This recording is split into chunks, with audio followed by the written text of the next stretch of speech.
aujourd'hui, on va voir Florence Lévesque, qui est fondatrice de la Maison Jaya. Bonjour Florence. Bonjour Florence. Bonjour Nolwenn, merci de m'accueillir. Alors, est-ce que tu pourrais nous expliquer un petit peu ce qu'est la Maison Jaya ? Oui, donc la Maison Jaya, c'est une maison de l'après-cancer. Une maison de l'après-cancer, c'est quoi ? C'est un lieu d'accueil et d'accompagnement des personnes qui ont été touchées par la maladie, qu'on va accueillir à la suite des traitements en établissement de santé pour les accompagner dans cette phase de rétablissement de l'après-cancer. Alors pourquoi l'après-cancer ? Parce que on sait. Alors moi je suis une ancienne patiente. J'ai été touchée par le cancer et on sait, on est nombreux à vivre l'après comme une phase un peu complexe qui peut être chahutée avec des effets secondaires qui perdurent, des séquelles de la maladie ou des traitements et on peut avoir besoin d'être accompagné. Pour se rétablir, pour retrouver notre place dans toutes nos vies. Prendre soin de soi aussi, on en parle un petit peu avec la Maison Jaya, avec les différents professionnels de santé et professionnels de soins qui interviennent. Comment se passe un parcours quand quelqu'un appelle ? Comment ça se passe ? Donc en fait, les personnes sont orientées par un médecin. Donc un médecin généraliste ou un médecin spécialiste en établissement pour nous assurer que les personnes rentrent bien dans le profil, donc sont en rémission, guéries ou avec une maladie qui est stabilisée. Donc il faut un papier du médecin Ouais, donc c'est un courrier d'adressage. D'accord. Tout simple. Après, on prend rendez-vous. Donc pour une première rencontre qui est un rendez-vous d'accueil.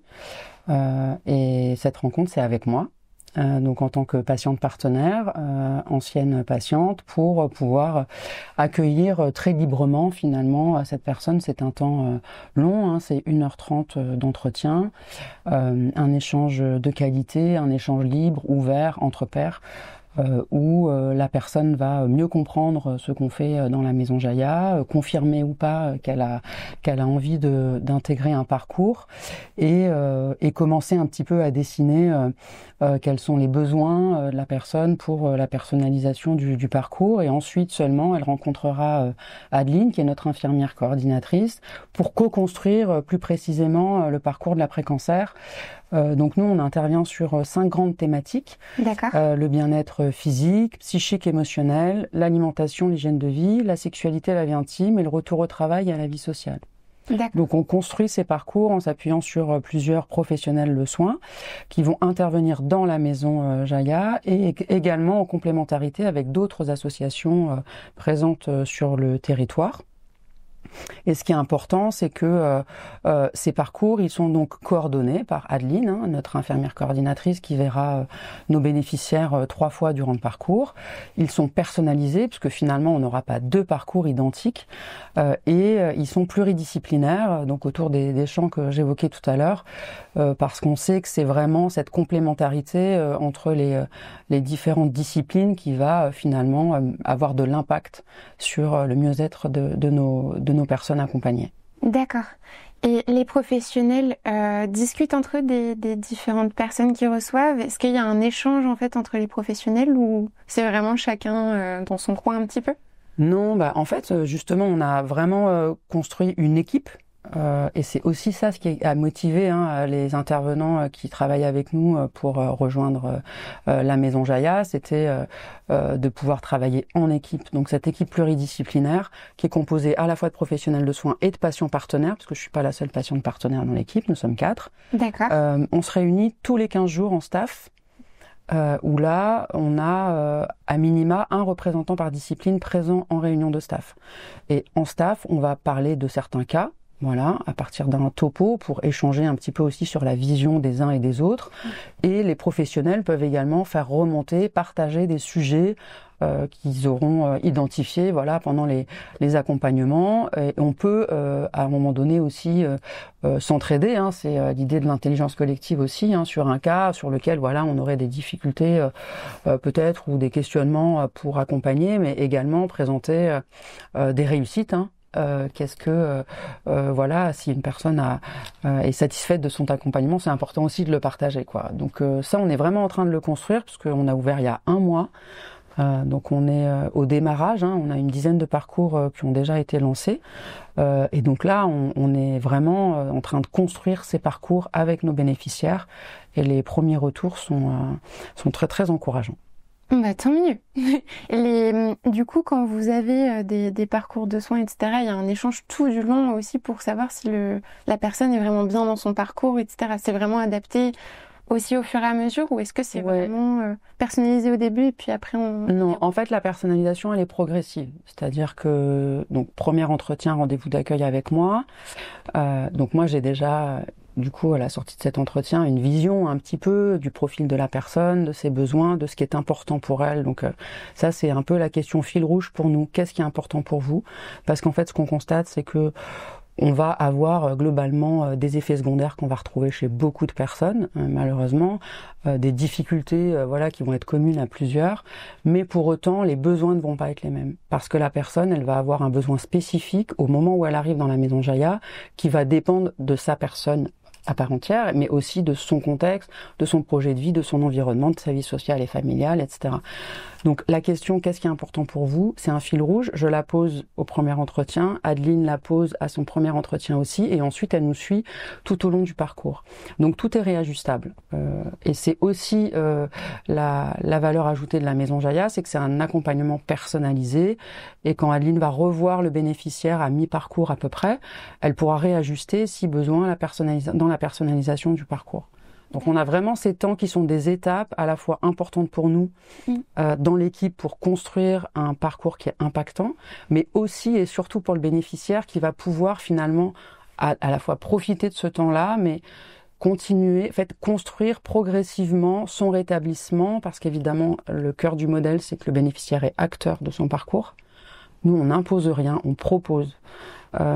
Et c'est vraiment ça la clé, en s'appuyant sur ce partenariat du coup patient professionnel de santé, puisque entre moi et Adeline, le duo fonctionne déjà très bien, et on voit la puissance de ce duo sur ces 2 entretiens qui sont fondateurs vraiment du parcours au démarrage, et où on voit que les personnes ont déjà un effet, ressentent déjà un effet bénéfique de ces échanges qui pourraient paraître simplement des rencontres, mais ça va bien au-delà de ça, c'est-à-dire que c'est des moments où la personne elle comprend des choses.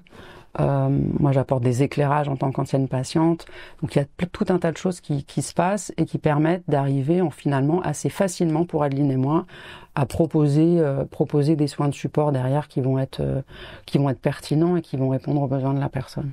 D'accord. Est-ce que les aidants ont aussi un rôle dans ce parcours de soins personnalisés? Donc effectivement, je te remercie pour cette question. Alors nous, on accueille donc des personnes touchées par le cancer à la suite des traitements, des femmes et des hommes, donc c'est important aussi de le rappeler, quel que soit le type de la pathologie et le type d'établissement, l'établissement de santé dans lequel ils ont été suivis. Et on accueille également les aidants de nos bénéficiaires. Donc ça peut être un conjoint, ça peut être un parent, un enfant, et notamment ce qu'on appelle les AJA, donc les ados et jeunes adultes, pour leur proposer pour eux, spécifiquement en tant qu'aidants, donc un parcours indépendant du parcours de nos bénéficiaires, mais également des entretiens en duo, sur des thématiques qui peuvent être importantes, comme la vie intime avec un sexologue ou un équilibre psychologique et émotionnel dans le duo, avec un psychologue. Donc l'idée, c'est de pouvoir vraiment s'ajuster, et les aidants sont pas aujourd'hui, ils sont quand même beaucoup laissés sur le chemin, alors que la maladie a un impact très fort sur eux aussi. Donc on a cette proposition qui est intégrée dans notre offre, oui, tout à fait. D'accord. Du coup, la Maison Jaya, elle est située à Rennes. Est-ce que vous avez des partenaires locaux qui vous suivent, qui vous accueillent, qui vous soutiennent dans toute cette démarche? Ouais, donc en fait la Maison Jaya, c'est le résultat de 2 ans et demi de travail, de temps de consultation avec l'ensemble des acteurs de santé du territoire, parce que moi j'ai toujours souhaité que ce projet soit imbriqué dans l'écosystème, que ce soit vraiment une étape dans le parcours et pas déconnecté du système de soins. Donc j'ai tout de suite impliqué les acteurs de santé. Donc on est soutenu par l'ensemble des établissements de santé de Rennes, le public et le privé autour de la même table au sein du comité de pilotage. On est soutenu par l'agence régionale de santé. Également donc le groupe Vive 3 Bretagne, hein, qui est un partenaire fondateur de l'association, mais également des entreprises qui font du mécénat, mécénat de compétences et mécénat financier. Et on a également réalisé une grande collecte de dons au mois de novembre de l'année dernière qui sera renouvelée tous les ans. Donc on a eu plus de 530 donateurs à cette occasion-là. Donc c'est vraiment un projet collectif qui répond aux besoins, alors prioritairement des patients, vous l'avez compris, mais aussi des structures. Donc on est aussi très en lien avec la médecine de ville, hein, et en partenariat avec les communautés professionnelles territoriales de santé, parce que dans l'après-cancer, la spécificité, hein, du suivi médical, c'est que le suivi à l'hôpital est espacé, hein, c'est des rendez-vous de contrôle qui peuvent être à distance 6, 9, 12 mois. Par contre, le médecin généraliste, l'infirmière, le kiné, le pharmacien, ça va être des interlocuteurs du quotidien. Donc on est très en lien avec ces métiers-là pour que en fait toutes ces personnes qui sont actrices du parcours de soins peuvent être acteurs aussi pour informer de l'existence de la Maison Jaïa et orienter vers notre lieu ressource pour des personnes qui vont en avoir besoin à ce moment-là. D'accord. Vous proposez des ateliers, etc. Pourquoi c'est important pour vous d'avoir ces ateliers, ces moments d'échange, surtout avec les patients, enfin, les personnes qui viennent vous voir à la Maison Jaïa? Oui, donc effectivement, en fait, on a une offre de soins qui est proposée en individuel et ou en collectif. Donc l'intérêt du collectif, c'est que c'est un moment où les personnes peuvent se rencontrer aussi, et c'est toujours très aidant de pouvoir échanger avec un pair, donc des personnes qui ont vécu la même chose, au-delà de nos patients partenaires. Donc on a des ateliers d'expression autour de disciplines artistiques que sont l'écriture, la danse et le théâtre. On a aussi des disciplines comme la sophrologie ou le coaching en image de soi qui sont proposés en individuel et en collectif. Donc c'est aussi un choix d'avoir la possibilité que le bénéficiaire choisisse le format qu'il préfère. Donc ça, c'est des soins qui sont cadrés, structurés et proposés sous cette forme-là. Mais on a aussi des temps un peu plus informels, donc notamment qui vont être lancés au mois de juin. Là, ce qu'on appelle les Jaïa papotes. Donc là, c'est plutôt un temps où on va être tous ensemble dans notre dans un espace de vie qui est la cuisine, salle à manger, où on va discuter. Voilà, mais simplement discuter, donc il n'y a pas de thème précis, et cet échange il est co-animé par une patiente partenaire et une professionnelle de soins de support, en l'occurrence qui est sophrologue, pour démarrer, voilà. Et ensuite on fera tourner. Donc la co-animation, c'est aussi quelque chose qui est important chez nous. Chaque professionnel peut co-animer un atelier avec un patient partenaire ou un autre professionnel de soins de support. Donc ça, c'est intéressant d'avoir aussi cette complémentarité entre les métiers. On sait bien que tout est un peu interdépendant. Donc on essaye de toujours faire ce pas de côté. On aime bien cette expression-là. On fait le pas de côté sur beaucoup de choses dans la Maison Jaïa et avoir une approche aussi pluridisciplinaire. On voit bien l'impact que ça peut avoir sur le mieux-être des bénéficiaires. Donc c'est voilà, et tout ça, en fait, pour revenir peut-être de façon plus globale, on le teste. On est au démarrage, c'est le lancement de l'activité, on le teste, et donc c'est ça qui est génial pour nous et pour nos bénéficiaires, de pouvoir mesurer tout de suite, en fait, ce qui fonctionne pas, on va le corriger, on va l'améliorer, on va le modifier, parce qu'on reste agile, hein, on reste une petite structure, et ça c'est intéressant de pouvoir justement tester des nouvelles choses, des nouveaux formats. Et voilà, on apprend en faisant. C'est comme ça qu'on fait depuis 2 ans. maintenant. Donc, oui, et c'est important d'apprendre en faisant parce que ça permet aussi d'avoir les expériences des personnes qui sont sur le terrain en tant que soignants ou professionnels dans les soins de support. Ouais. Et puis en même temps, vous avez votre parcours d'ancienne bénéficiaire et aujourd'hui de fondatrice de la Maison Jaya et qui du coup a peut-être une vision un peu plus globale. Et en même temps, vous avez les bénéficiaires aidants et tout qui viennent aussi avec leur histoire. Ouais, non, mais c'est en tout cas les premiers jours d'activité sont très positifs, très enrichissants et on a un bel avenir, devant nous. En tout cas, les besoins sont énormes et on voit bien dans le regard de nos bénéficiaires l'apaisement qu'ils y trouvent dans ce lieu qu'on continue de construire. Et ça se voit que ça te tient à cœur.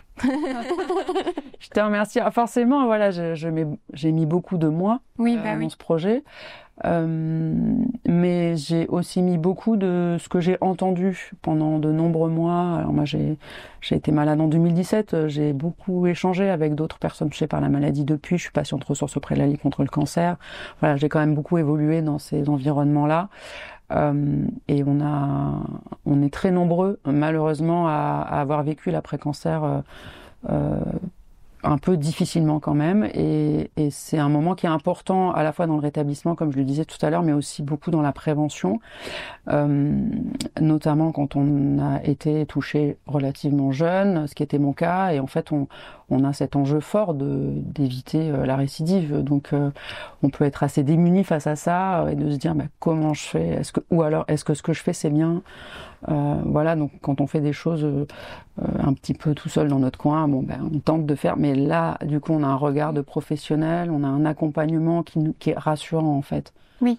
Donc, en fait, nous, ce que j'aime à dire, c'est qu'on est un trait d'union entre la prise en soin en établissement de santé, où on est vraiment très chouchouté, enfin, les équipes sont géniales, et le retour dans la vie, et on est un peu un facilitateur, quoi, permettant d'impulser, on crée une impulsion, donc c'est un peu la mise en mouvement par la Maison Jaya, après évidemment d'être tout à fait autonome en fait. Oui.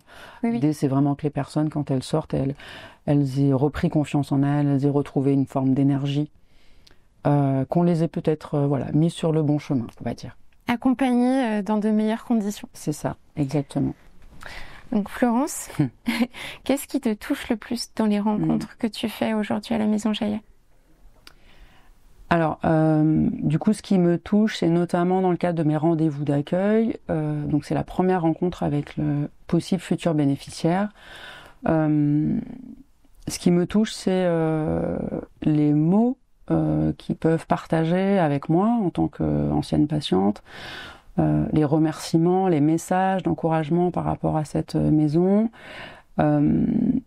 Et en fait, ce que je perçois dans leur regard, dans le non-verbal, comme on appelle, c'est finalement une forme de relâchement, une forme de satisfaction déjà, et c'est un début d'impact. Un début d'apaisement peut-être. Un début d'impact sur leur être.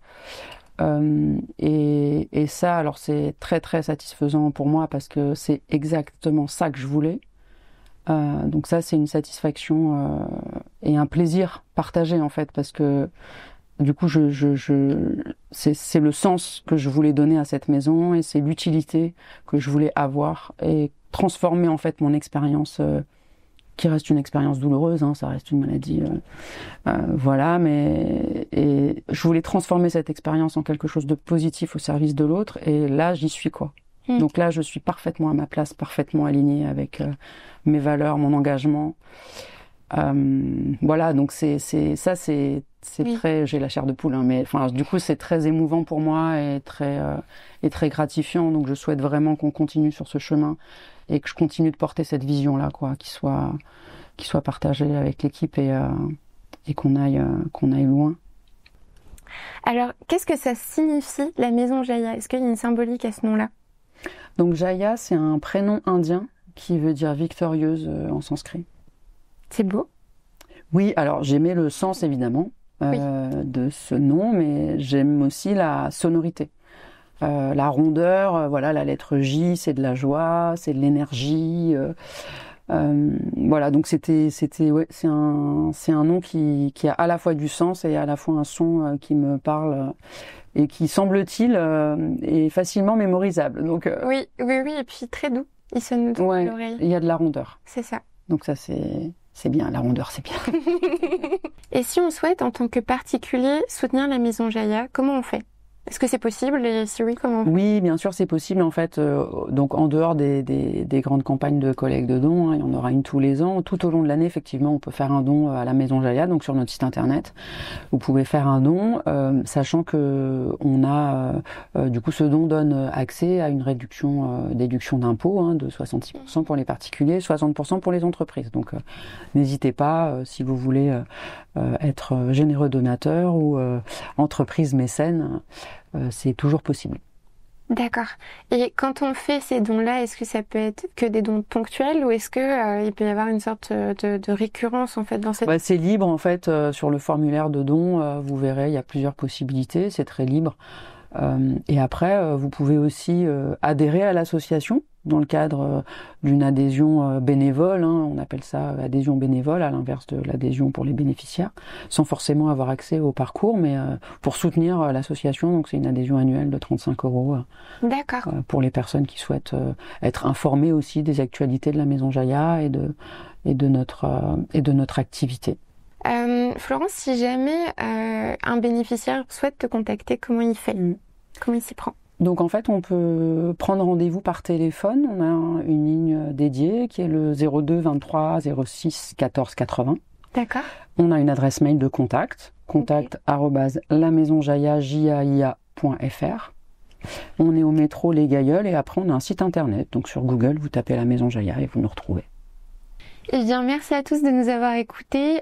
Si vous voulez voir les vidéos, vous pouvez y retourner sur YouTube et sur les réseaux sociaux. Et puis, si vous voulez nous écouter, n'hésitez pas, il y aura d'autres épisodes avec peut-être la Maison Jaya ou d'autres acteurs. Merci beaucoup.